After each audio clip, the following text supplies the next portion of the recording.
Alhamdulillah. Assalamualaikum warahmatullahi wabarakatuh. Alhamdulillah.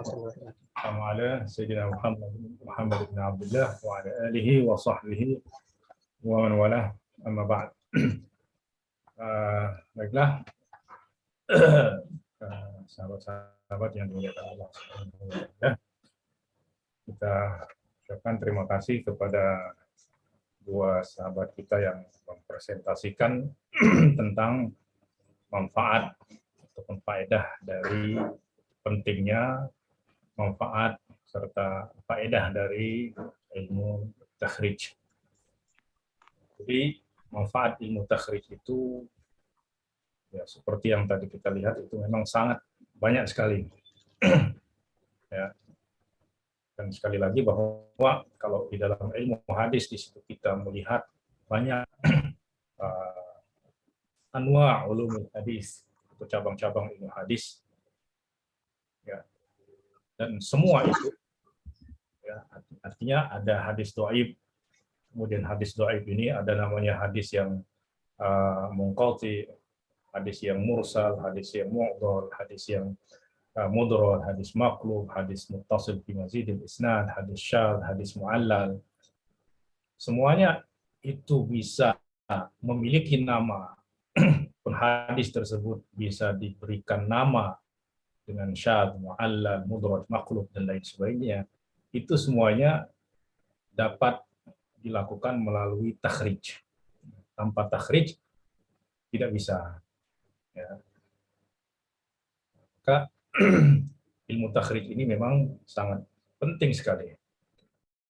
Dan di dalam presentasi tadi sudah dijelaskan begitu banyak faedah-faedah. Ya, hanya saja tadi tidak memberikan contoh.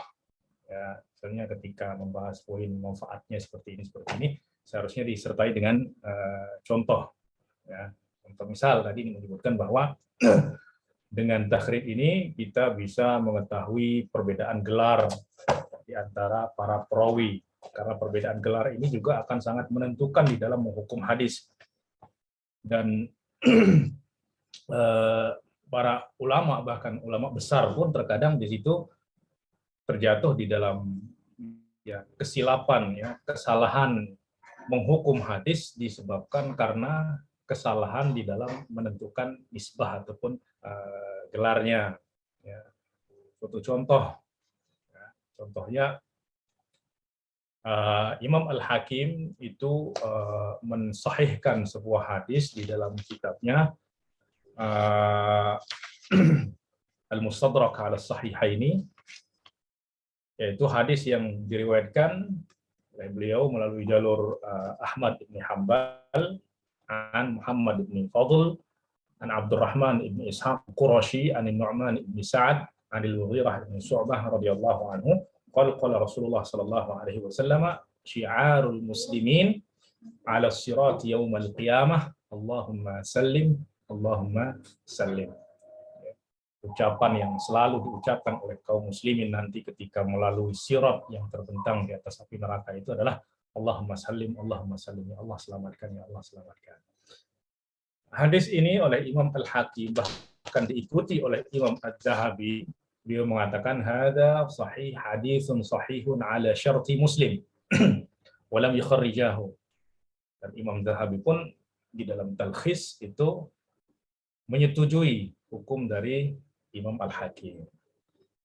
Nah, tetapi setelah penelusuran ternyata di sini Imam Al-Hakim keliru di dalam menisbahkan, menyebutkan nisbahnya.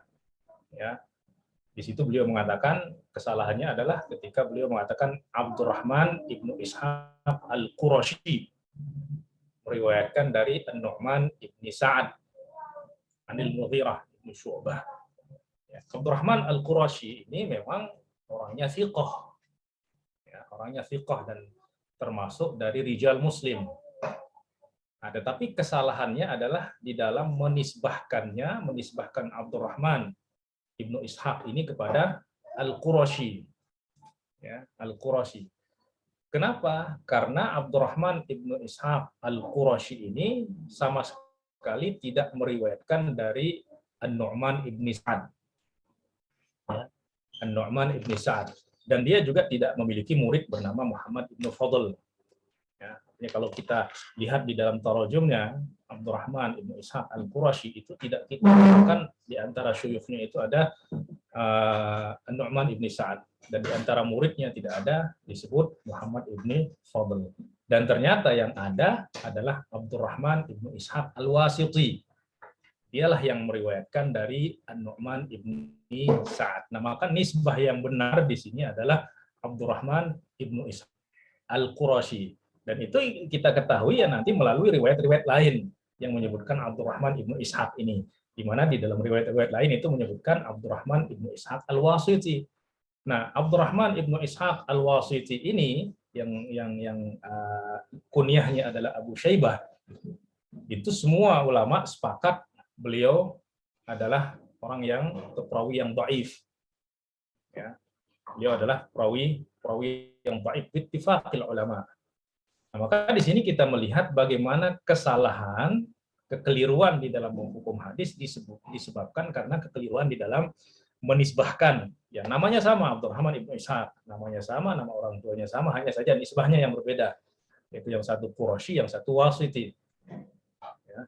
Nah, dengan melihat kepada takhrij, menelusuri jalurnya, ya, ternyata di sini dia bukan Abdurrahman ibnu Ishaq al-Qurashi, tetapi dia adalah Abdurrahman ibnu Ishaq al-Wasiti. Nah, ini diantara contoh praktis dari takhrij, dengannya kita bisa menyingkap kekeliruan di dalam menyebutkan gelar, menyebutkan nisbah dan lain sebagainya yang akan berefek kepada hukum kita terhadap sebuah hadis, yang terkadang dengan kesalahan di dalam menisbahkan, ya, kita akan salah di dalam hukum hadis. Bisa jadi hadis yang sahih kita hukum sebagai hadis yang dhaif, dan sebaliknya yang dhaif kita hukum sebagai hadis yang sahih. Maka ini di antara contohnya. Nanti artinya mungkin nanti bisa disempurnakan lagi supaya lebih praktis lagi dan lebih mudah untuk dipahami. Ya, diberikan contoh, ya, diberikan contohnya. Ya, sehingga ini juga bisa menjadi rujukan nanti, ya, ketika menyebut poin ini, ya, contohnya seperti ini itu yang paling penting sebenarnya, ya. Itu sebagai contoh tadi saya berikan. Nanti juga ya bisa mungkin contoh-contoh lainnya itu di dalam kitab-kitab takhrij itu sebenarnya sudah disebutkan contoh-contohnya, ya, atau kalaupun tidak ada itu nanti kita bisa melakukan penelitian sendiri. Yang tentu itu akan menjadikan kita semakin betul-betul memahami, ya, bukan hanya memahami melalui teori, tetapi juga kita akan memahami melalui praktik. Nah, sehingga nanti ketika kita dihadapkan, misalnya kalau sudah nanti menulis risalah magister, ya, tentu di situ nanti mau tidak mau akan berinteraksi dengan takhrij, ya, dengan hadis-hadis riwayat-riwayat yang perlu ditakhrij dan perlu juga dihukum sanadnya. Ya, mungkin itu saja komentar saya tentang presentasi yang tadi. Ya, nanti saya mengharapkan bisa disempurnakan lagi dengan memberikan contoh. Ya, walaupun mungkin tidak semua, tetapi ya mungkin sebagian besar dari poin-poin tadi bisa diberikan contoh. Nah, sehingga ini juga nanti bisa menjadi referensi bagi sahabat-sahabat dan kawan-kawan yang lainnya, ya. Khususnya nanti ketika sudah masuk di dalam praktik, ya. Khususnya nanti ketika mau mentahqiq kitab atau mau mentakhrij dan lain sebagainya, ya. Wallahu taala a'lam.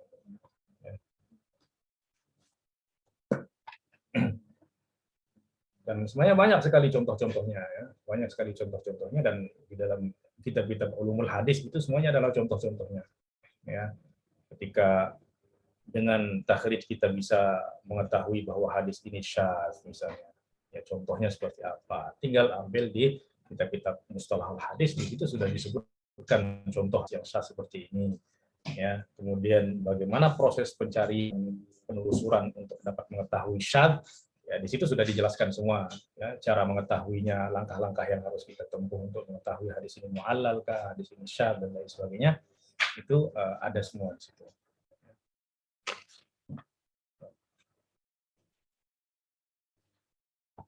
Ala kulli hal, jazakumullahu khairan wa waffaqakum wa saddada khutaakum wa tamanniyatina lakum jami'an bitaufiq wan najah. Insyaallah. Mungkin Baik, mungkin dari sahabat-sahabat para asatidz mungkin ada yang ingin memberikan komentar, silahkan mendiskusikan apa yang telah dipresentasikan oleh sahabat-sahabat kita tadi. mungkin ya mohon maaf sebelum Ustaz. Fadhal. Kemarin juga istilahnya menyampaikan manfaat ataupun faedah kan ya itu kan secara konsep pembahasan dari sebuah istilahnya dari sebuah utuh pembahasan sebuah hadis, istilahnya takhrij hadis. Jadi kita bingung apakah hanya sebatas manfaat ataupun menerangkan dari satu manfaat-manfaat itu, Ustaz. Kalau diterangkan masing-masing berarti istilahnya ya kami apakah nanti kita akan juga belajar, Ustaz. Dan juga kami juga belum belajar salah satu manfaat-manfaat itu. Jadi ya udah kita sampaikan hanya sebatas inti dari sebuah masalah-masalah itu, Ustaz. Apa, Ustaz?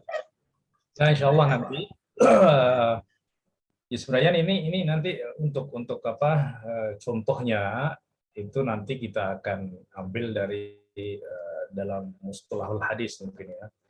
Bagaimana cuman memang tidak karena apa silabusnya itu tidak mencakup semua pembahasan dalam ilmu hadis, ya, tapi setidaknya nanti ada beberapa contoh yang misalnya dalam hadis syadz, ada hadis mu'allal atau hadis mudallas dan lain sebagainya. Ya, nanti contohnya di situ kita akan jelaskan. Atau mungkin nanti di akhir ya kita akan membahas juga khusus tentang biasanya ada sisa waktu ya, sisa waktu nanti sebelum ujian semester biasanya ada waktu ya bisa kita di situ membahas tentang contoh-contoh praktis dari apa yang sudah kita pelajari.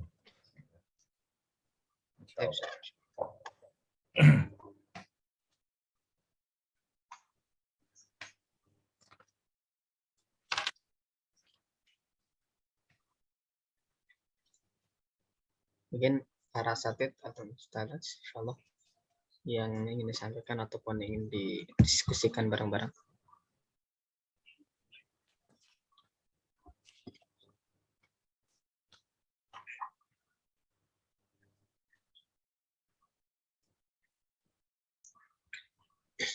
Ini langsung pembahasan ke mustalah, Ustaz, insyaallah.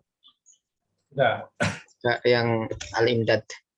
Al-imdadul mu'ad. baik, kalau memang sudah cukup untuk takhrij, kita pindah ke ilmu mustalah hadis.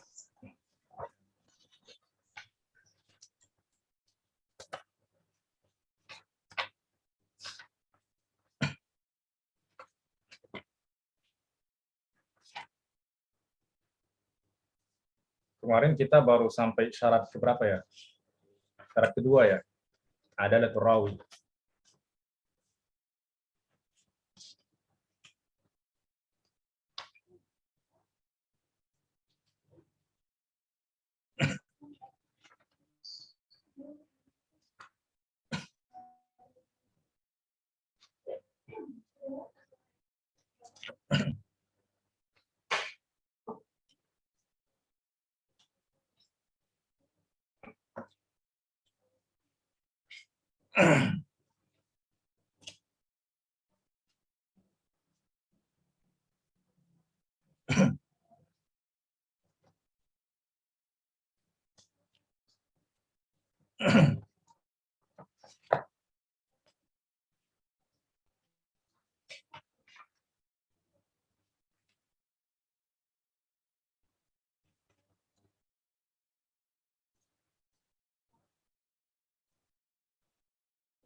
Terus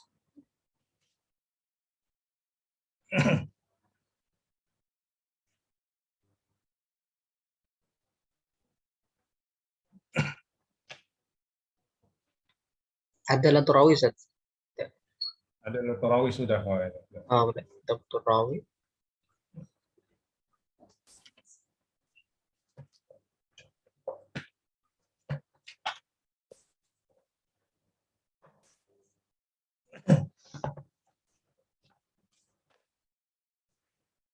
Ya, Bismillahirrahmanirrahim.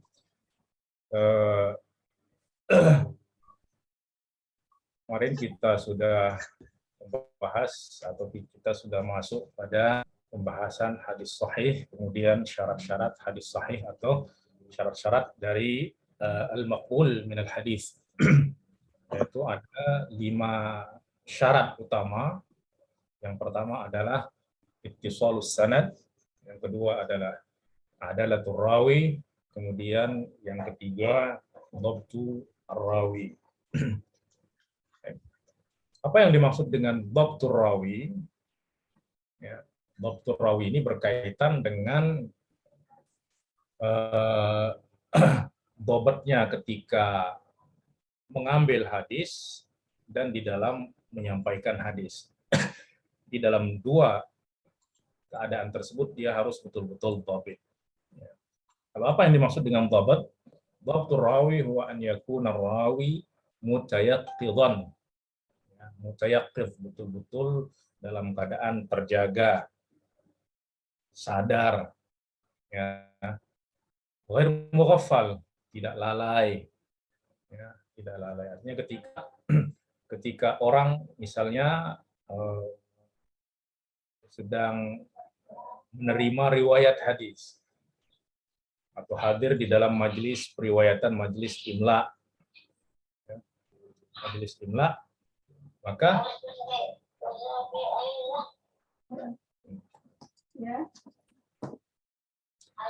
majelis imla di situ dia harus betul-betul, intinya betul-betul fokus, konsentrasi.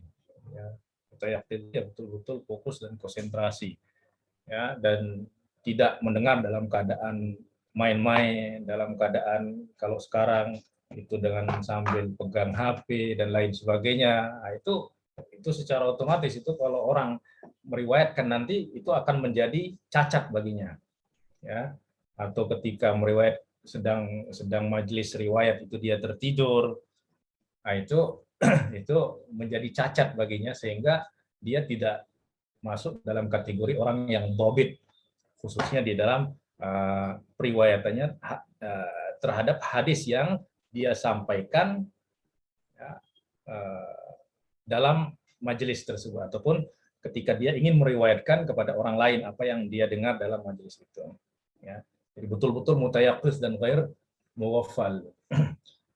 Wala sahin, dan juga tidak pelupa, wala syak, ya, wala syakun, ya, dan tidak ragu, ya, tidak ragu, baik itu ketika dia mendengarkan, tadi dia bilang apa?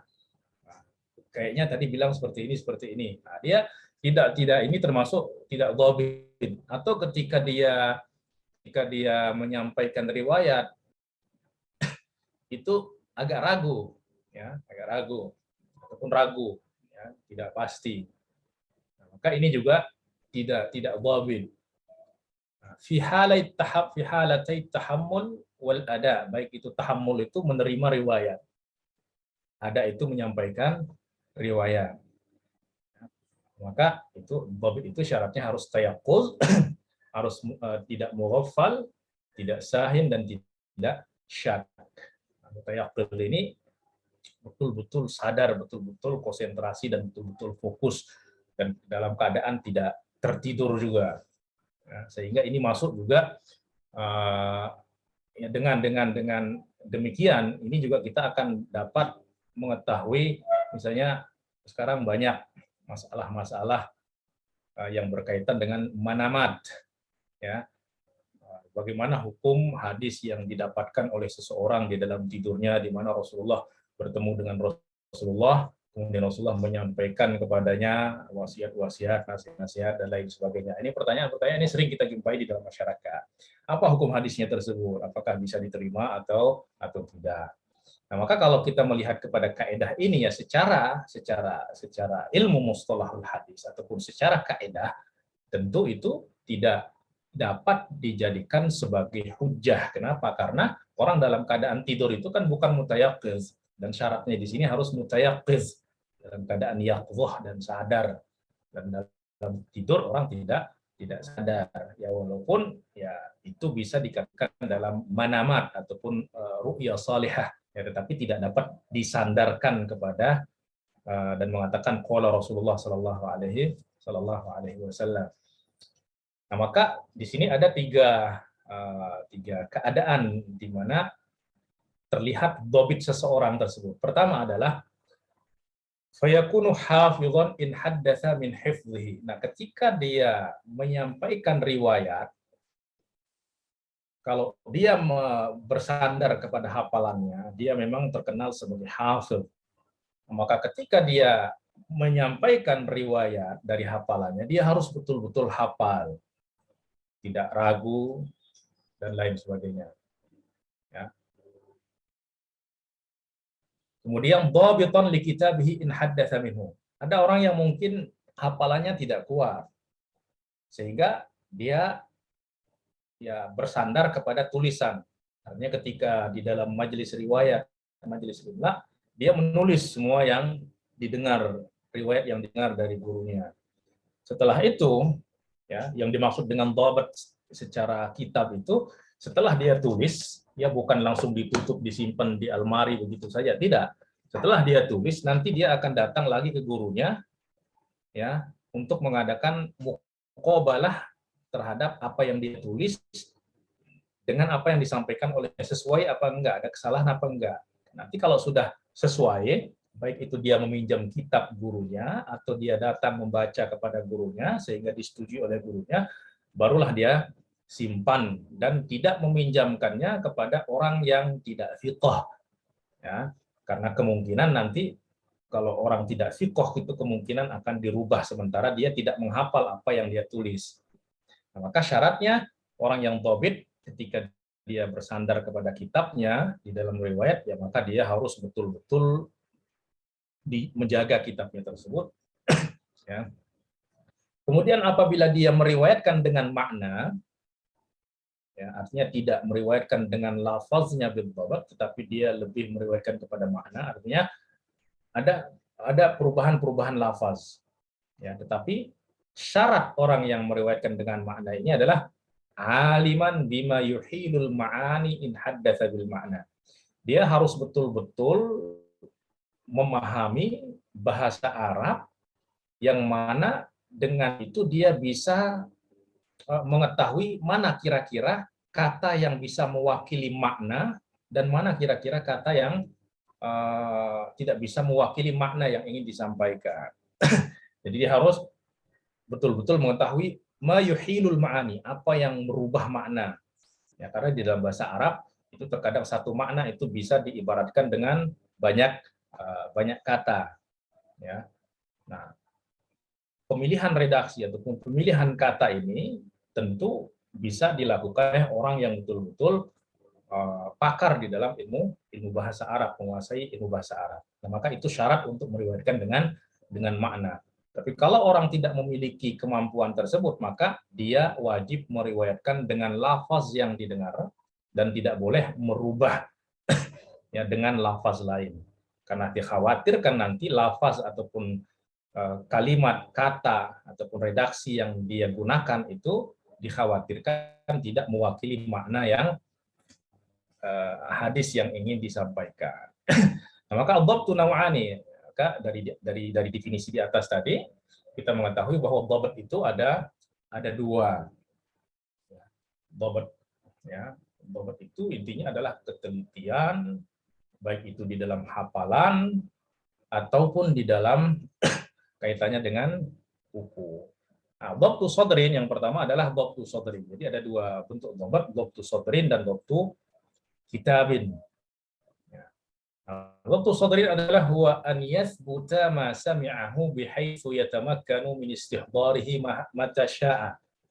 Jadi apa yang dia dengarkan dari gurunya itu betul-betul yathbut, sabit, betul-betul sudah melekat ya di dalam hafalannya, sehingga dia dapat menghadirkan hafalannya, menyampaikan kehafalannya kapan saja dituntut, kapan saja dibutuhkan, ya, tanpa dia harus berpikir-pikir dan lain sebagainya. Betul-betul sudah, kalau bahasa kita itu melotok gitu, ya. Artinya dalam segala kondisi dia mampu menghadirkan hafalannya, ya. Ketika ditanya hadis tentang ini apa, kemudian dia mengatakan qala haddatsana fulan an fulan an fulan qala Rasulullah sallallahu alaihi wasallam kaza. Ya. Nah, itu dinamakan sebagai dhabtu sadrin. Ya, tetapi kalau terkadang kita sering mengalami, ya, khususnya ketika kita belajar, ketika belajar mempersiapkan ujian, kita merasa itu sudah hafal, sudah bisa dan lain sebagainya. Tapi ketika di hadapan soal ujian, kok seakan-akan hafalan itu hilang semua, nggak tahu kemana. Ya, padahal tadi dites sama kawan itu ngelotok, ngalir begitu saja.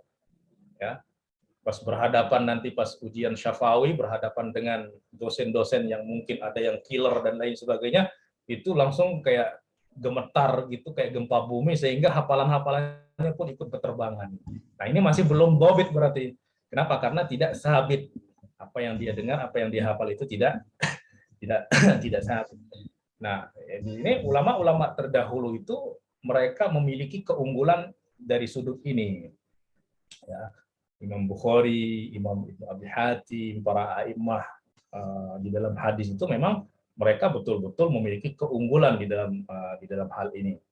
Ya, bahkan Imam Bukhari itu kalau sudah mendengar satu hadis itu udah langsung nempel sudah itu. Jadi kayak fotokopi itu. Dan kalau sudah menempel dalam ingatannya itu nggak akan hilang lagi. Itu sekali aja itu. Jadi memiliki ketajaman memori, kekuatan memori yang luar biasa.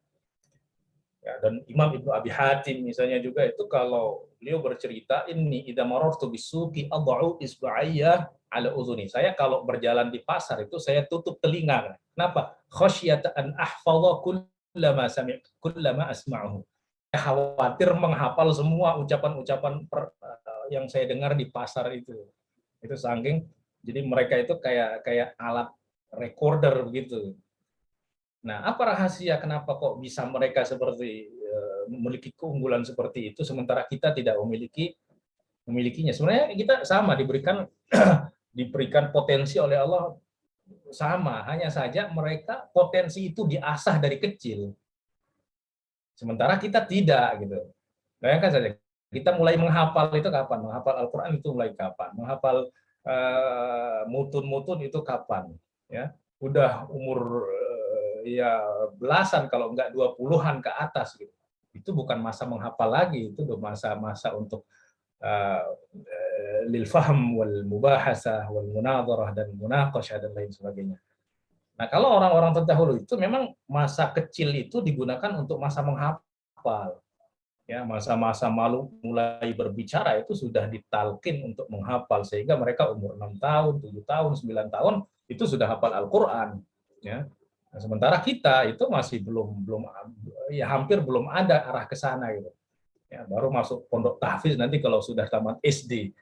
Itu biasanya seperti itu. Padahal SD itu seharusnya sudah selesai. Nah, sehingga masa-masa selanjutnya itu adalah masa-masa untuk memahami dan penyempurnaan. Sehingga nggak heran kalau ulama-ulama terdahulu itu masih kecil itu sudah menjadi ulama gitu. Imam Syafi'i coba bayangkan dia diizinkan untuk berfatwa oleh Imam Malik itu umur 15 tahun. Umur 15 tahun itu baru kelas berapa SMP itu, baru kelas berapa SMP itu. Itu sudah menjadi imam, dan kita mengetahui izin fatwa, ijazah fatwa di dalam disiplin keilmuan Islam itu ijazah tertinggi. Ya, karena ijazah itu ada tingkatan-tingkatannya, ada ijazah bil qiraah. Nah, kita baru diijazahkan untuk membaca buku. Membacanya saja diijazahkan untuk membaca. Oh, ini layak untuk membaca buku ini. Setelah itu baru ijazah bil iqra. Ijazah untuk membacakan buku itu. Itu belum ijazah untuk mensyarah. Ya, mengajarkan, baru iqra saja. Ya.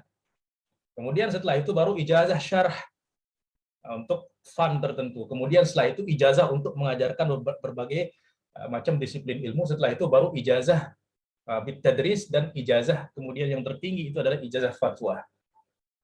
Ya. Dan ijazah fatwa itu didapat oleh Imam Syafi'i itu umur 15 tahun. Bayangkan. Ya, itu artinya apa? Memang sudah kesempurnaan ilmunya itu sudah memang terbangun, bangunan ilmunya itu memang sudah terbangun dari masa kecil. Ya. Sementara kita itu baru bahkan kita masuk SMP SMA itu masih belum tahu apa-apa gitu. Kita masih merasa belum dapat apa-apa gitu. Padahal mereka itu sudah selesai itu masa-masa seperti itu. Ya, sehingga setelah itu mereka masa penyempurnaan. Nah, jadi maka ini sebenarnya kita diberikan potensi yang sama, hanya saja kita tidak mengasahnya. Kita sama-sama diberikan pisau, tapi yang satu itu diasah, digunakan sehingga tajam, sementara kita biarkan saja sampai berkarat, sehingga ketika dituntut untuk memotong, ya nggak terpotong-potong gitu. Sama ketika kita dituntut untuk menghafal, nggak hafal-hafal, bahkan udah hafal pun langsung kabur hafalannya gitu. Nah, mereka itu betul-betul diasah dari kecil. Ditambah lagi bahwa mereka itu iktimatnya itu bukan kepada tulisan saja, tetapi kepada hafalannya, sehingga itulah yang menjadikan hafalan mereka itu betul-betul kuat. Berbeda kalau kita bersandar kepada tulisan, itu menghafal itu jadi malas. Ntar ada tulisan gitu, ada catatannya. Dan hal ini ya ulama-ulama terdahulu itu ya hampir ya tulisan itu hanya sekedar untuk menjaga-jaga saja, bukan untuk dijadikan sebagai pegangan. Ya, ilmu itu mafis sudur la mafis sutur. Ya, ilmu itu apa yang kita hafal dan bukan yang apa yang kita tulis. Karena kalau kita hanya mengandalkan tulisan kita, bagaimana nanti kalau tulisan ini hilang? Berarti ilmunya hilang semuanya gitu. Ya. Nah, maka ini yang dimaksud dengan dhabtu sadrin. Ya. Ditambah lagi bahwa juhud mereka itu di dalam mengumpulkan, di dalam menghafal hadis, himmah mereka yang begitu tinggi, ya, dan kesabaran mereka di dalam menuntut ilmu itu luar biasa, ya. Dan itu juga yang mungkin dapat kita artinya manfaat itu akan kita dapatkan dari belajar ilmu rijal, ya.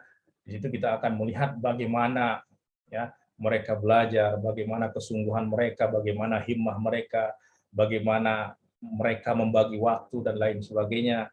Nah, sehingga semua itu menjadi faktor-faktor kekuatan hafalan mereka. Sehingga tidak heran kalau mereka itu sampai Imam Ahmad misalnya mengatakan hafidhu alfi hadis.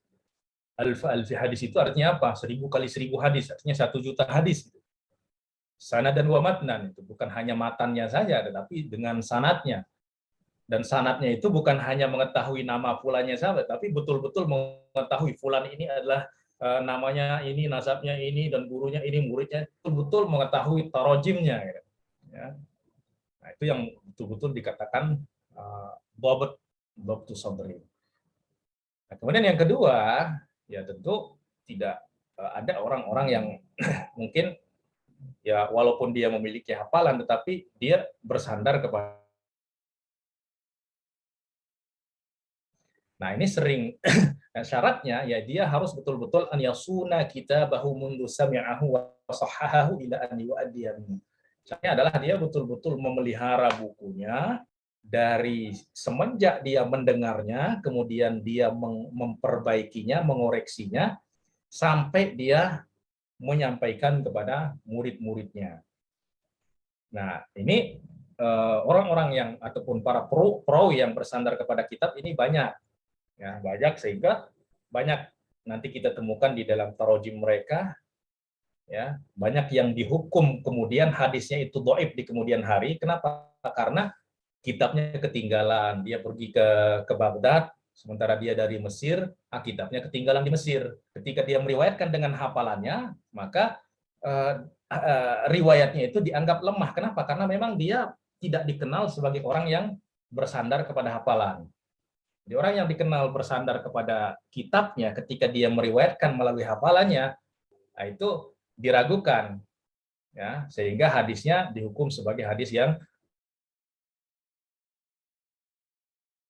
sejarah mereka ada yang kitabnya terbakar, ada yang kitabnya tenggelam ketika perjalanan dan lain sebagainya. Nah, sehingga riwayat tuh ya,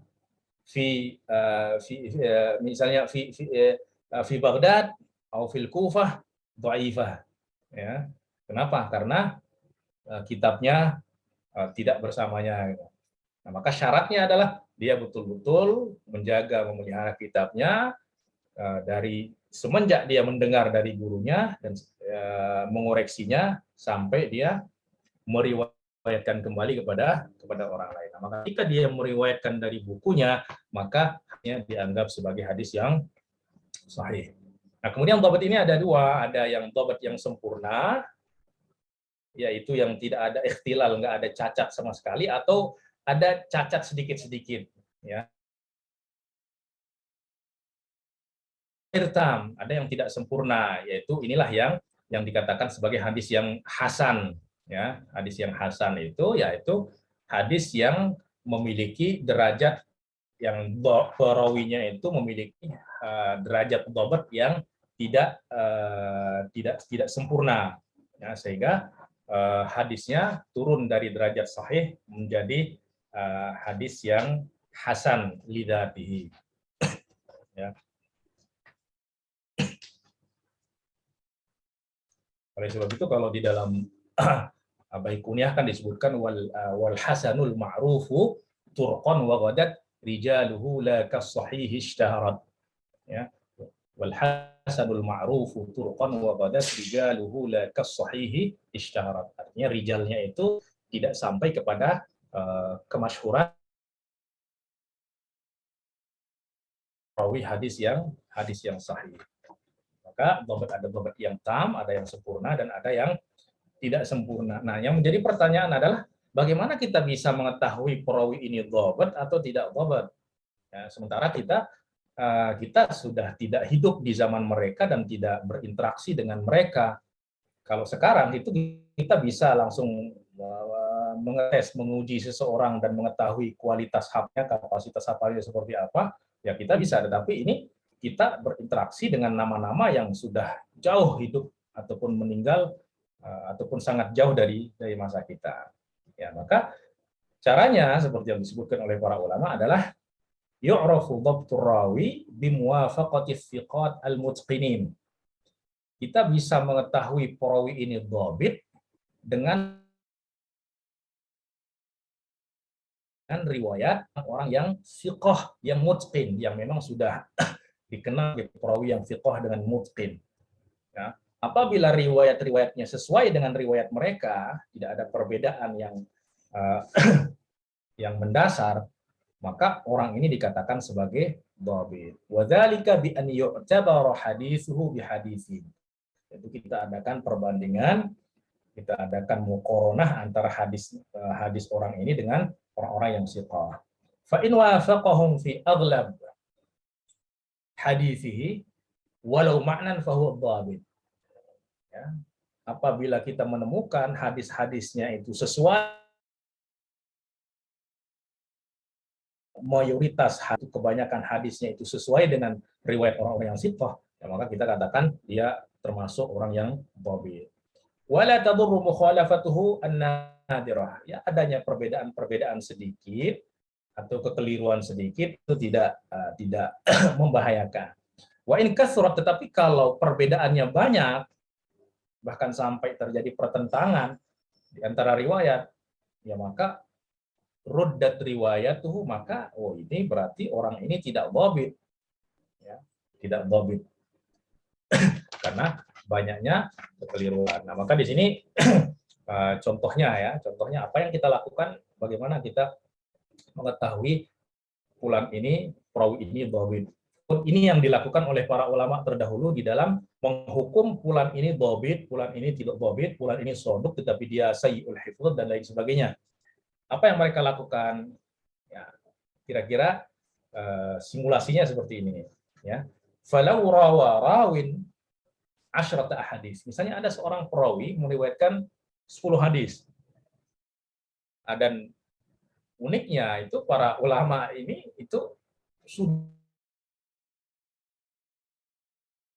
mendeteksi berapa riwayat yang diriwayatkan oleh orang ini. Dan dari siapa saja dia mendengar. Dan di mana saja dia mendengar. Itu sudah terekam semua. Ya, misalnya dari fulan ini dia meriwayatkan dari misalnya dari Syu'bah sekian hadis. Dari Sufyan sekian hadis. Dan ketika dia pergi ke Syam, dia bertemu dengan fulan, dia meriwayatkan sekian hadis. Itu semuanya terekam di dalam kitab Tarajum. Ya. Nah, misalnya ada seorang perawi meriwayatkan 10 hadis.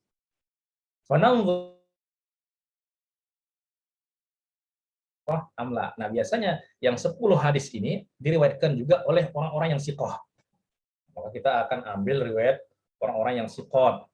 Ya, misalnya 10 hadis ini ada yang diriwayatkan oleh fulan, diriwayatkan oleh fulan, dan semuanya fulan ini adalah orang-orang yang siqah. Nah, maka kita kemudian membandingkan riwayat mereka. Fa in wafaqahu fi tis'ah ahadits aw 'ashrah, apabila hadis ke-10 hadis ini sesuai, ya, atau paling tidak ada 9 yang sama, kemudian ada kekeliruan pada satu hadis, artinya 90 sampai 100% sama, fahuwa alladhi yuqalu lahu awthaqun nas. Nah, maka para ulama mengatakan bahwa ini adalah orang yang paling thiqah, awthaqun nas. Atau kita akan menemukan di dalam alfaz al-ta'dil nanti ahfadhun nas, thiqatun sabtun, ya, wa nahwaha. Nah, maka hadisnya ini fi a'la darajatis sihah, maka kesahihan hadisnya itu ada pada derajat yang tertinggi. Fi samaniyati ahadits wa khalafahum fi itsnaini. Misalnya hadisnya dari 10 ini ada 8 yang sesuai dan ada 2 yang tidak sesuai. Ini sekitar 80% atau 89% ya kesalahannya ataupun benarnya, maka fahuwa alladhi yuqalu lahu thiqah. Maka ini kita temukan di dalam alfazul ta'dil, nanti dia digelari sebagai orang yang thiqah. Ya, dan dengan satu kata saja, atau mutqin atau sabtun. Ya. Nah, tapi kalau awsaqun nas, ahfazun nas, thiqatun thiqah atau thiqatun sabtun, nah, berarti ini berada pada level yang tertinggi. Nah, maka ini juga masih hadisnya termasuk hadis yang sahih lidzatihi. Ya, sahih lidzatihi yaitu 80%, 90% sampai 100% itu masih sahih lidzatihi. Nah, tapi ini pun 2 derajat, ada yang a'la darajatis shihah, kemudian ada yang mutawassit darajatus shihah. Nah, kemudian wa in wafaqahum fi sab'ah wa khalafahum fi thalathah, yakni misalnya 70 sampai 79% benarnya, maka itu derajatnya turun menjadi soduk, ya, soduk. Nah, jadi statusnya soduk, artinya dia sudah tidak full dobitnya, ya, tidak full dobitnya, tidak sempurna. Atau mungkin kalau di dalam alfaz at-ta'dil kita akan menemukan nanti dia digelari sebagai soduk atau la ba'sa bihi atau laisa bihi ba'sun, ya. Nah, maka hadis orang yang seperti ini adalah hadisnya hasan lidzatihi.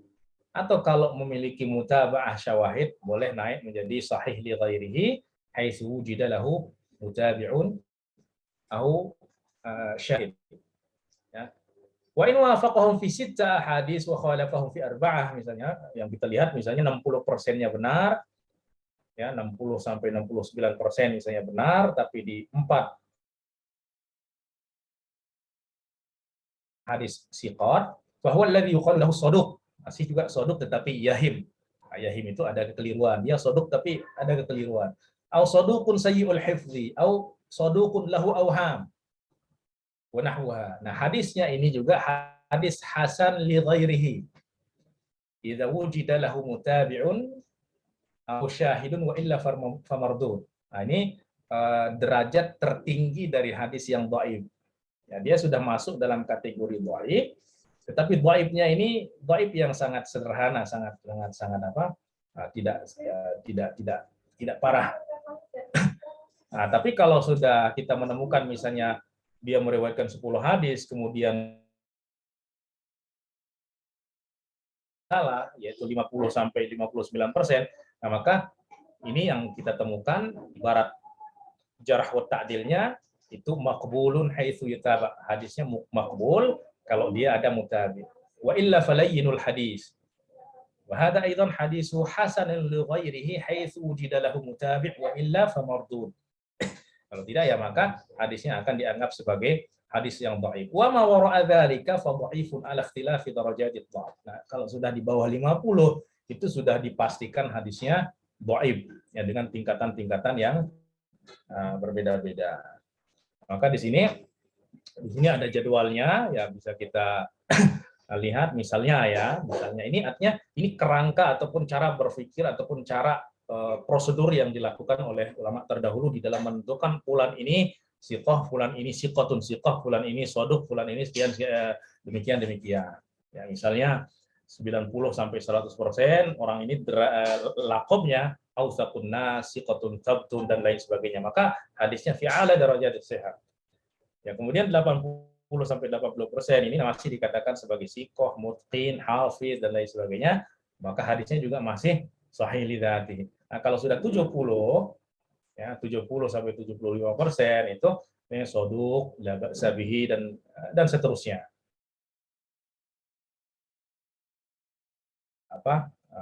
Hadhihi nisbah al-mi'awiyah taqribiyah la tahdidiyah. Jadi hanya untuk pendekatan saja bagaimana kita memahami kinerja ataupun cara para ulama dulu di dalam menentukan fulan ini dhabit atau tidak. Ya sama juga yang kita lakukan itu di dalam sistem pendidikan, artinya penilaian.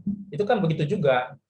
Ya, kita punya misalnya kita seorang guru, ya kita berikan murid 10 soal.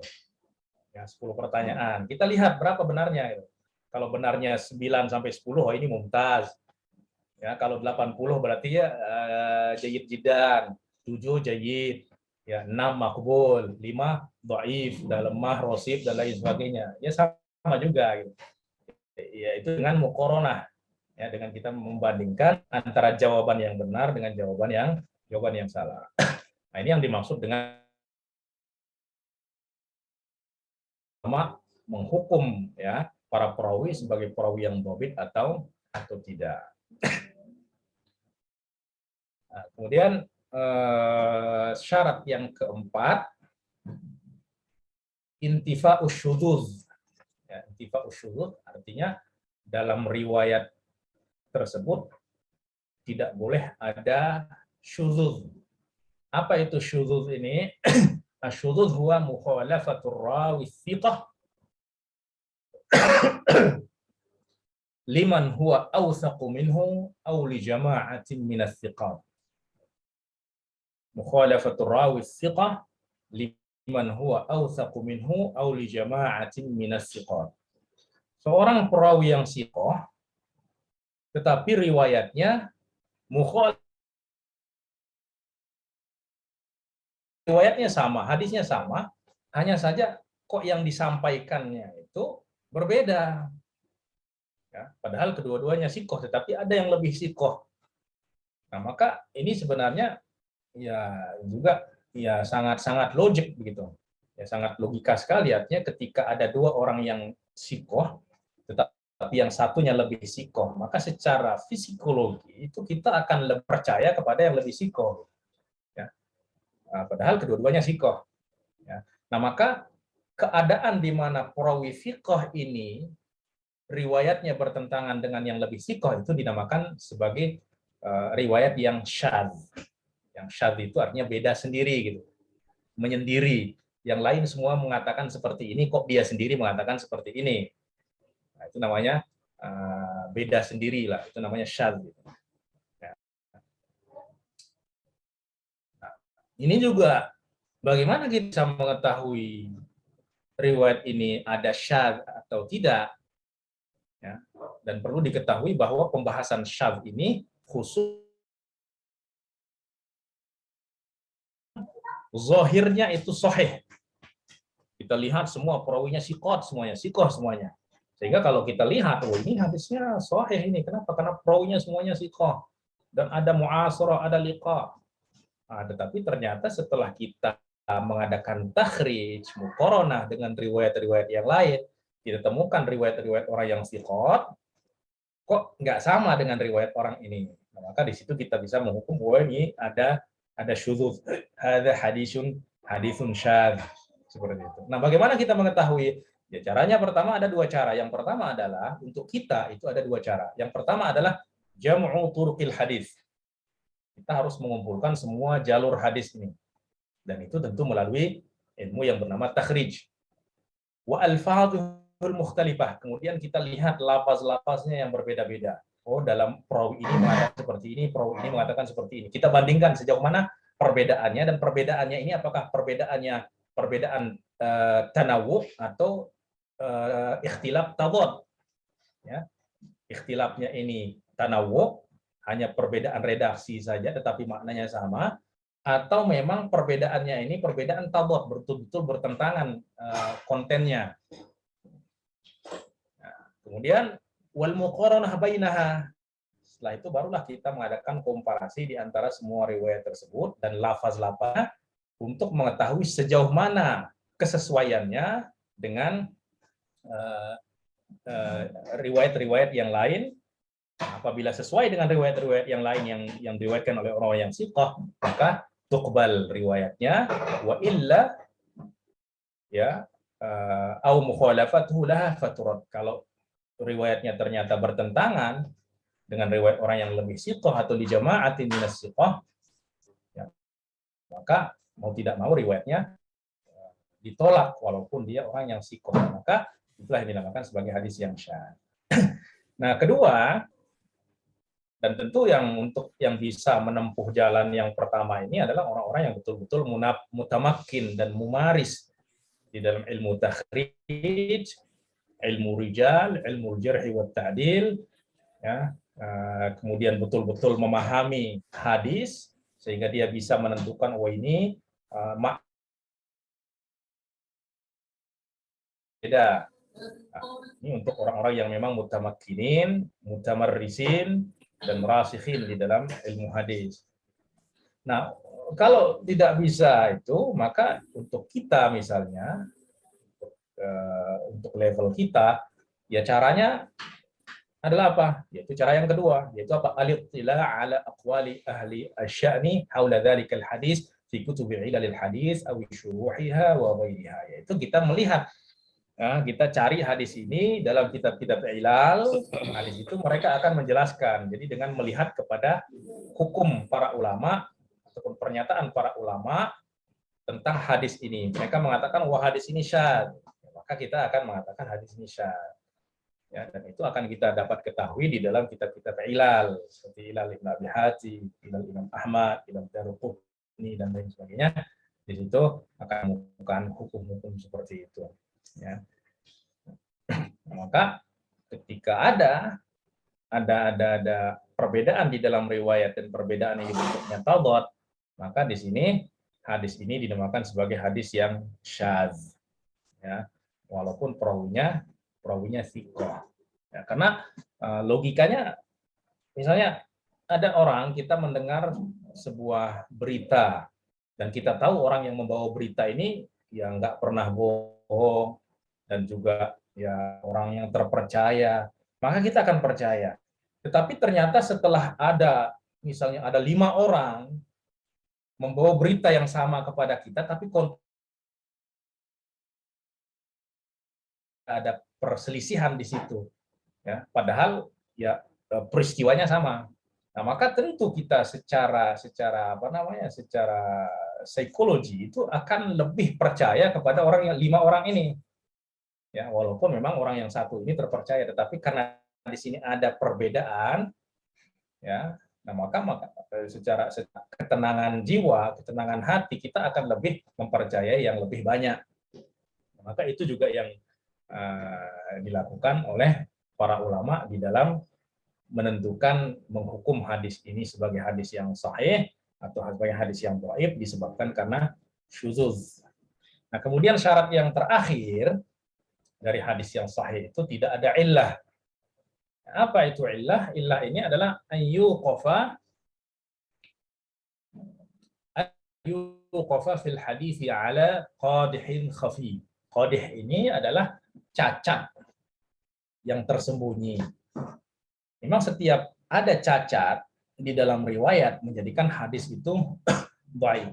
Tapi ada yang qadihnya ini yang zahir, ya, ada illahnya yang zahir dan ada illah yang tersembunyi. Dan yang dimaksud dengan illah di sini adalah pasti yang tersembunyi. Ibarat istilah illah ini adalah untuk cacat yang tersembunyi, yang tidak terlihat, yang hanya mengetahuinya adalah orang-orang yang memang betul-betul pakar di dalam ilmu ini. Ya sama seperti orang kalau kita misalnya disodorkan kepada kita emas palsu dengan emas asli, itu bagi kita sama aja, nggak ada bedanya gitu. Dan mungkin bisa jadi yang emas palsu ini kita katakan, oh ini yang asli gitu. Kenapa? Karena kita tidak ada pengalaman, tidak mumaris ya di dalam hal ini. Tapi kalau orang yang memang sudah setiap hari kerjaannya mengolah emas dan lain sebagainya, begitu dia melihat itu dia katakan, oh ini emasnya palsu ini. Ya maka demikian juga orang-orang yang para ulama yang memang sudah rasikh di dalam ilmu ini, ketika dia mendengar hadis, dia katakan, wah ini hadisnya ma'lul ini, ada illah ini. Ya. Kalau orang yang kok bisa mengatakan illah, padahal ini perawinya semuanya siqah dan mu'asarah dan lain sebagainya, tidak ada tadlis dan lain sebagainya. Ya, tetapi ya karena memang mereka sudah menjiwainya sehingga mereka mengetahui di situ ada illah. Ya, walaupun untuk menjelaskannya dengan ibarat terkadang mereka agak kesusahan, tapi yang penting di sini ada illah. Nah, maka illah yang tersembunyi ini ya ويحصل بانتفاء العلة الاطمئنان بأن الحديث الذي نبحث عنه بعينه قد سلم من القوادح الخفية بعد التأكد من سلامته من القوادح الظاهرة. Jadi qawadih ini ya cacat, ya ada cacat yang tersembunyi, ada cacat yang zahir. Bagaimana kita bisa mengetahui dalam hadis ini ada illah?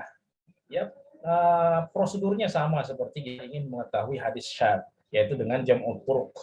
Ya, jam'u turuq kita lakukan dengan apa ya? Dengan takhrij juga. Ya. Wa sayati mithal kulli minasyadz wal mu'allal fi mawdhi'ihi insyaallah. Dan ya akan di dalam kitab contoh-contoh daripada hadis illah dan hadis syadz. Ya.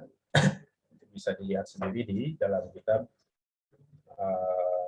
Umdadul Muwis. Ya, tetapi saya sarankan untuk yang cetakan yang versi terbaru, ya, karena ini versi pertama dan sudah banyak revisi dan bahkan sudah mungkin sekitar 60 halaman itu ada tambahan yang tidak terdapat pada cetakan yang pertama. Nah, sekarang sudah ada cetakan yang keempat kalau tidak salah.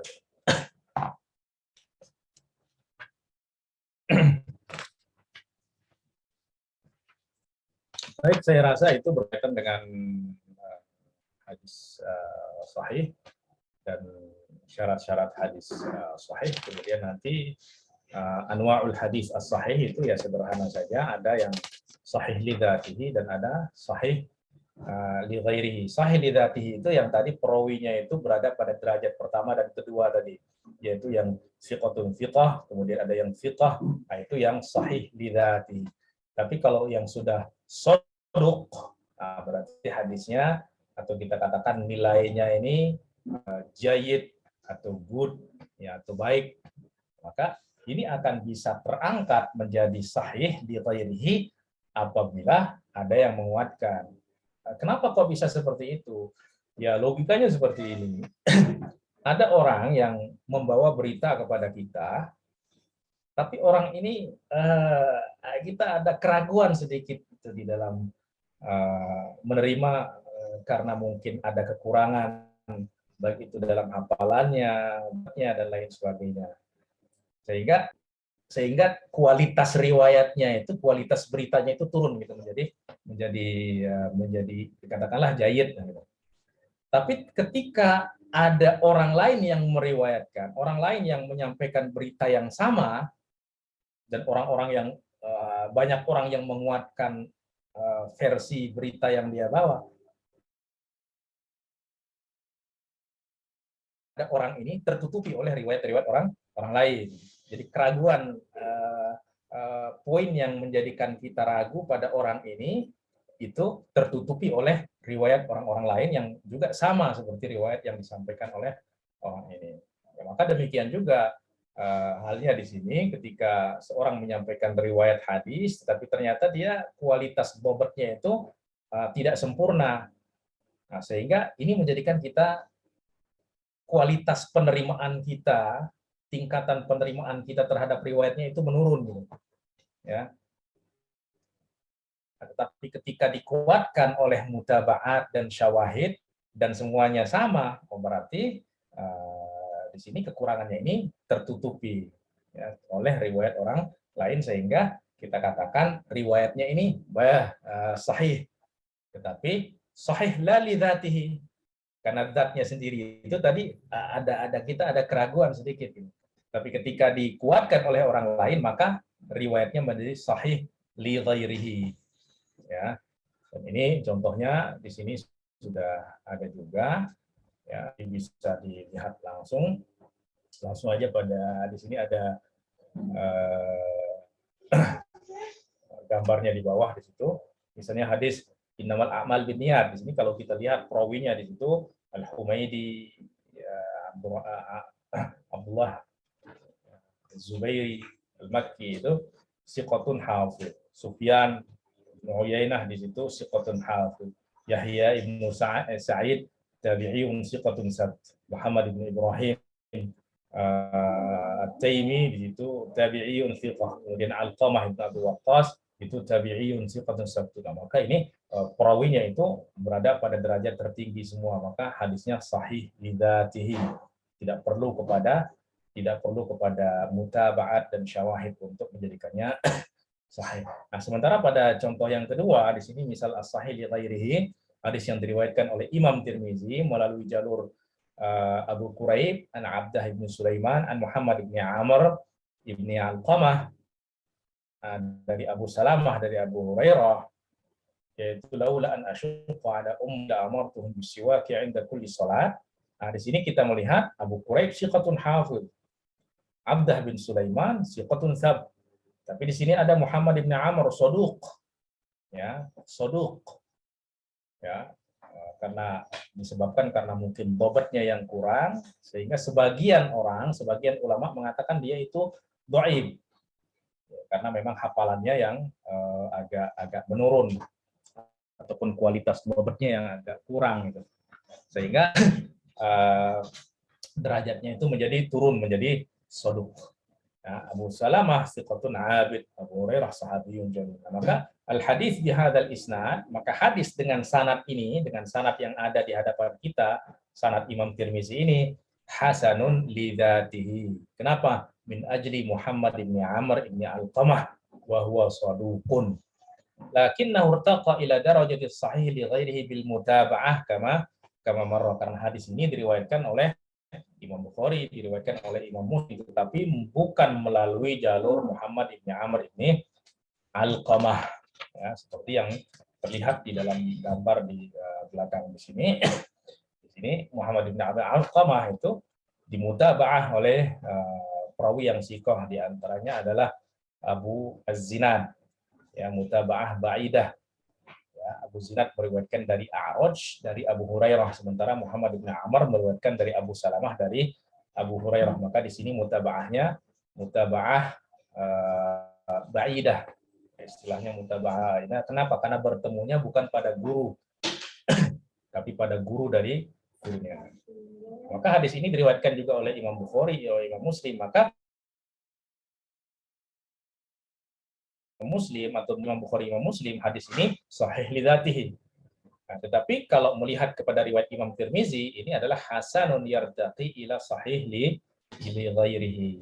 Nah, dari mana kita bisa mengatakan ini sahih li dzatihi, sahih li ghairihi, hasan li ghairihi? Ya dengan takhrij juga, dengan takhrij di asanid, barulah kita bisa mengatakan oh hadis ini sahih li dzatihi, hadis ini sahih li ghairihi.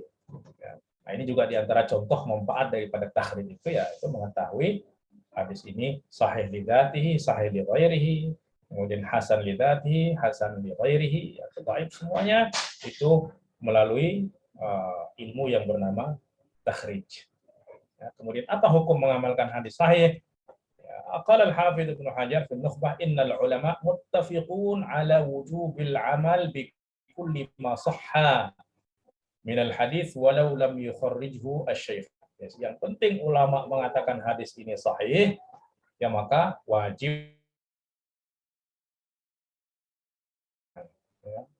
diamalkan.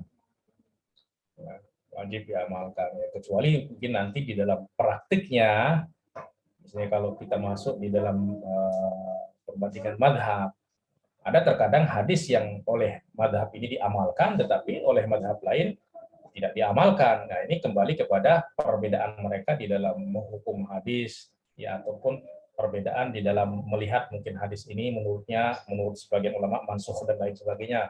Jadi ada haisiat yang terjadi di dalam madhab ketika mereka beristidlal dengan sebuah hadis, sehingga terkadang melahirkan hukum yang berbeda, atau terkadang ada yang mengamalkannya, terkadang ada yang tidak mengamalkannya. Dan itu banyak akan kita temukan nanti di dalam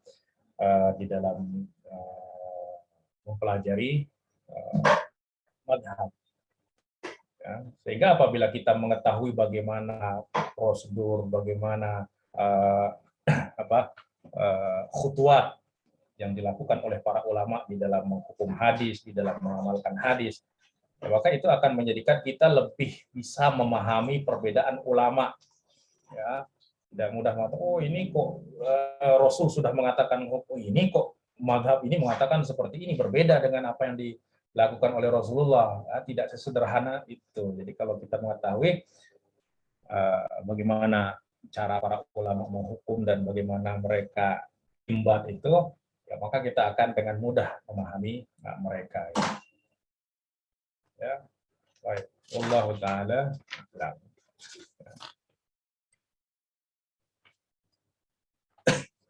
Baik, mungkin berkaitan dengan syarat-syarat hadis sahih dan juga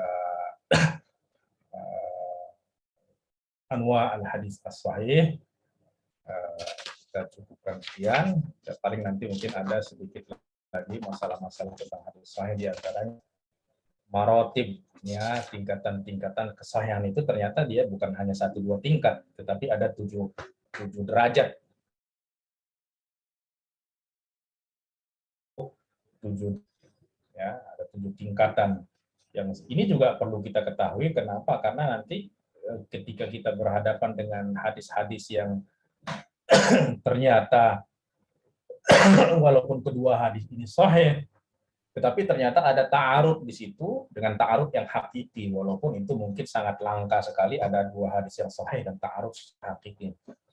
Maka di situ perlunya itu nanti ketika kita harus mentarjih, ya, mentarjih, maka mengetahui marotib ini sangat penting sekali, dan insya Allah mungkin itu akan kita bahas pada pertemuan berikutnya bismillah ta'ala. Baik, ke sahabat-sahabat yang dimuliakan Allah Subhanahu wa taala, saya rasa cukup sekian untuk pertemuan kali ini. Silahkan, mungkin ada beberapa menit lagi untuk kalau memang ada yang mau ditanya atau mau didiskusikan, silahkan.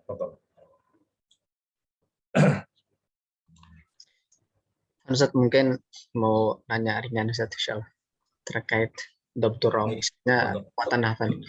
Misalnya kira-kira ada batasan nggak, batasan hafalan bagi seorang perawi untuk menghafal sebuah hadis itu? Ya.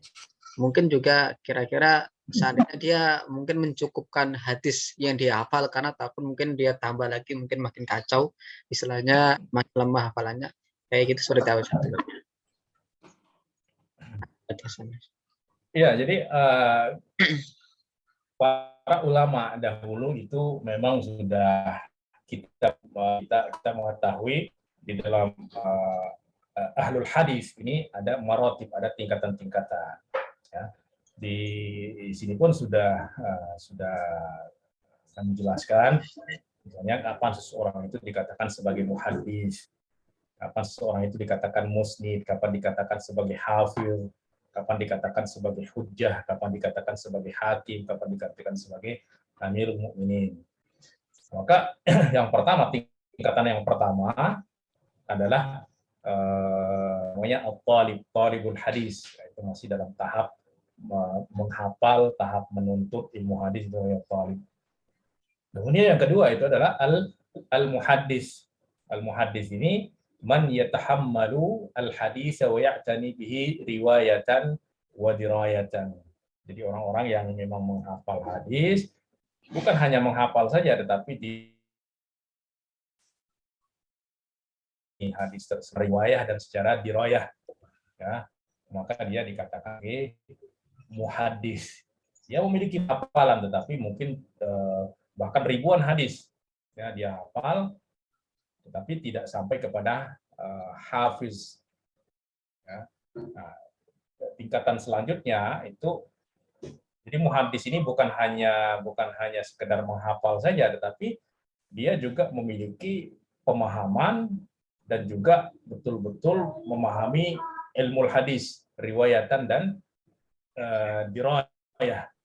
Itu muhaddis, sehingga mampu menghukum hadis, menganalisa, baik itu menghukum sanad dan menghukum matan, itu muhaddis.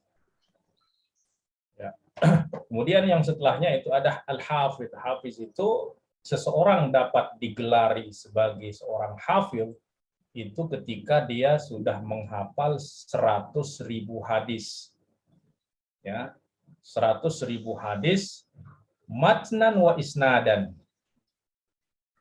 Matan dan isnadnya. Wa dan dia juga menghafal ilmu-ilmu yang diperlukan di dalam hadis ini, artinya dirayatan wa riwayatan wa jarhan wa ta'dilan. Nah, itu baru dikatakan seorang hafidh. Oleh sebab itu Imam Az-Zuhri mengatakan la yuladul hafidhu illa fi arba'ina sanah. Seorang hafiz itu tidak lahir, artinya gelar hafiz itu tidak lahir kecuali setelah berumur 40 tahun. Artinya untuk bisa menghafal ratusan ribu hadis sama sanad dan makna itu perlu kepada umur yang pada masa yang lama, sehingga ya dia akan digelari sebagai hafiz itu ya pada umumnya itu kalau sudah umur 40 tahun. Ya walaupun memang pada itu sampai kepada umur tersebut. Jadi hafiz di sini gelar, kalau dulu itu orang yang memang sudah menghafal 100.000 hadis lebih. Bukan seperti zaman kita sekarang orang hafal Al-Qur'an itu sudah digelar sebagai al-hafidh, ya, al-hafidh. Kalau dulu hafiz Quran itu bukan menjadi gelar. Kenapa? Karena anak-anak kecil umur 6 tahun dan 5 tahun itu sudah hafal Al-Qur'an. Jadi itu bukan sebagai gelar yang dibanggakan lagi, karena memang itu sudah umum. Nah, di hafiz itu memang betul-betul menghafal 100.000 hadis sanadan wa matnan wa fahman wa riwayatan wa dirayah. Kemudian al-hujjah itu ahata bi 300.000 hadis, 300.000 hadis, fulanun hujjah. Maka nanti di dalam ibarat al-fadh al-jarh wa ta'dil kita akan menemukan fulanun hujjah, thiqatun hujjah. Berarti sudah hafalannya sudah melebihi batas 300.000 hadis, riwayatan wa dirayatan sanadan wa matnan. Ya, sanadan wa matnan. Dan Imam Bukhari, Imam Muslim, Imam Ahmad itu sudah melampaui batas itu. Jadi al-hafidh, al-hujjah itu sudah gelar-gelar itu sudah didapati. Nah, kemudian ada al-hakim. wa huwa man ahata ilmuhu bi jami'il ahadits al-marwiyah matnan wa isnadan, yaitu yang memang menghafal semua hadis. Ya, semua hadis matan wa isnadan wa jarhan wa tarikhan. Ya, tetapi lam naqif ala luqiba bihadzal laqab li hifdhi. Tetapi ya kalau mengikut kepada definisi Al-Hakim, ta'rif Al-Hakim itu adalah orang yang memang betul-betul menghafal, meliputi semua hadis-hadis yang diriwayatkan, itu belum ada orang yang digelari ya secara istilah seperti ini ya. Walaupun memang pada ininya di antara yang digelari Al-Hakim adalah ya Imam Abu Abdullah Sahibul Mustadrak, tetapi bukan karena menghafal semua hadis, tapi karena bi'tibarin asal. Jadi itu batasan-batasannya. Kemudian ada yang ngomong Amirul Mukminin fil hadis. Hadis itu adalah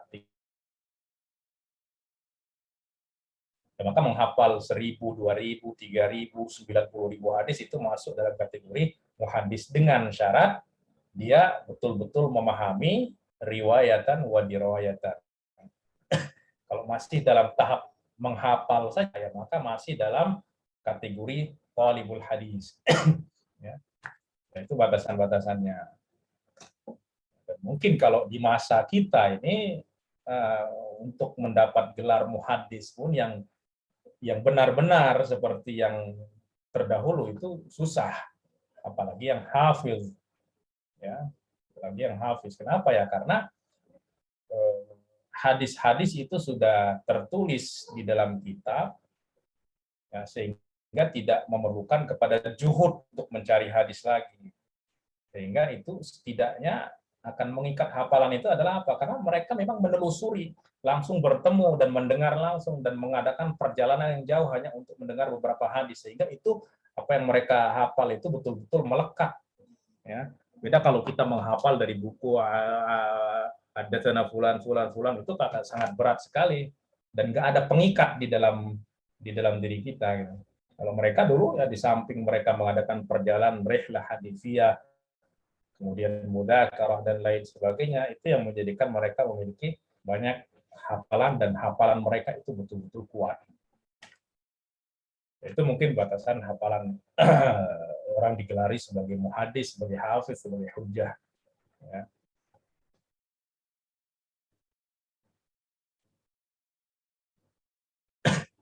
Wallahu ta'ala a'lam. Insyaallah, jazakallah khairan. Sedikit Ustaz, Fadhal. mau tanya. Di kitabnya Ustaz halaman 39 itu kan ada contoh tentang hadis laula nasyqa ala ummati la amartu bisiwa kita tulis salatin. Ikan itu ada 2 jalur Ustaz ya. Iya. Saya tidak tahu maksudnya ini kenapa dimasukkan di dalam pembahasan sahih li ghairihi. Jadi kan itu contoh misal sahih li ghairi, apakah karena itu ada 2 jalur ataukah seperti apa?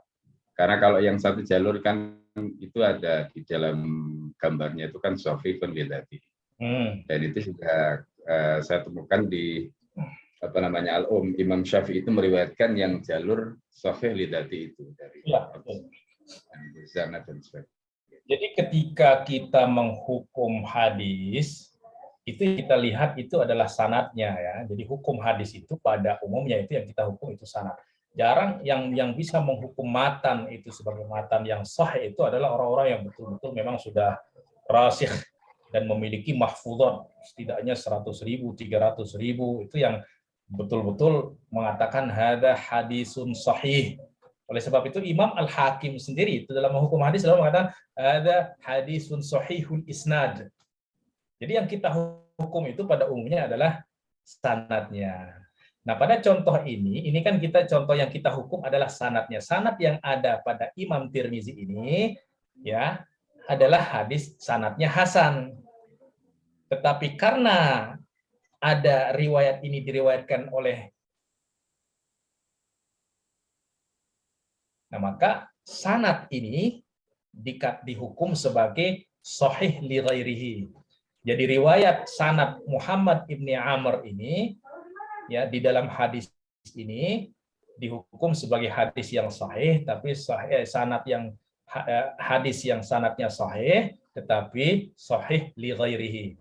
Jadi keraguan kita yang mengurangi kualitas penerimaan kita kepada hadis riwayat Muhammad ibni Amr ini karena dia sendiri orang yang sodok gitu, artinya dhabatnya itu sudah kualitasnya menurun. Tetapi karena diriwayatkan oleh orang lain sehingga keraguan kita pada kesalahan Muhammad ibni Amr atau kemungkinan kesalahannya itu tertutupi oleh mutaba'ah, oleh riwayat-riwayat yang lain. Nah, jadi kenapa disebutkan contohnya di sini padahal hadisnya laula an asyqa ini hadis yang sahih la ghubara fihi. Nah, tetapi karena pembahasan kita di sini yang kita hukum adalah sanad, maka contoh dari hadis yang sanadnya sahih li ghairihi adalah ya di antara contohnya adalah hadis melihat kepada bahwa hadis ini sendiri sebenarnya yang sahih li dzati. Nah, tapi yang kita soroti di sini adalah sanad Imam Tirmizi meriwayatkan hadis ini melalui jalur Muhammad ibni Amr. Oleh sebab itu di sini kita katakan hadzal hadis bihadzal isnad, dengan sanad ini hasanun lidzatihi. Katakanlah misalnya ada orang yang membaca hadis ini dan dia tidak mengetahui misalnya Sahih Bukhari, Sahih Muslim, atau tidak mengetahui riwayat ini ada pada riwayat-riwayat lain. Nah, maka dia akan mengatakan hadis ini adalah hadis yang hasan lidzatihi. Kemudian dia menemukan riwayat lain, oh berarti hadis ini naik derajatnya menjadi sahih li ghairihi, artinya sanad ini gitu. Ya, bukan hadisnya. Ya. Sekali lagi kita menghukum itu, selalu yang kita hukum itu adalah sanadnya, bukan matannya. Matannya ini mungkin kita ya tidak memiliki kapasitas untuk itu. Karena ini khusus bagi orang-orang yang para ulama yang memang sudah memiliki keluasan hafalan sehingga dia betul-betul memastikan bahwa ini tidak ada ta'arud, tidak ada tanaqud dan lain sebagainya. Ya, wallahu taala alam. Jadi hadis yang sama karena jalur yang berbeda. Misalnya seperti tadi riwayat At-Tirmidzi. Artinya kan riwayat At-Tirmidzi ini sebenarnya statusnya kan hasan. Iya betul. Status hasan. Sedangkan jalur yang hadis yang sama, yang jalurnya Bukhari dan Muslim itu adalah sahih. Sahih li dzati, ya betul. Sahih li dzati.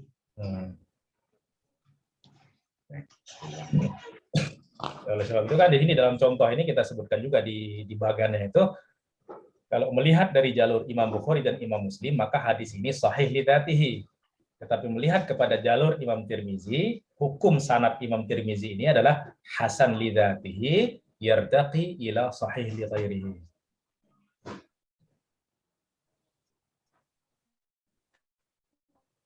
Nah,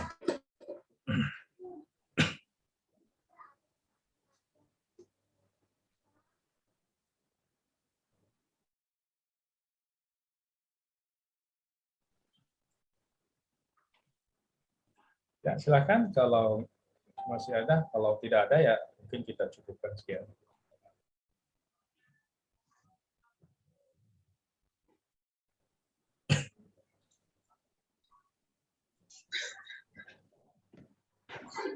Time stop insyaallah. Baik. Insyaallah. Oke, mungkin itu insyaallah. Alhamdulillah.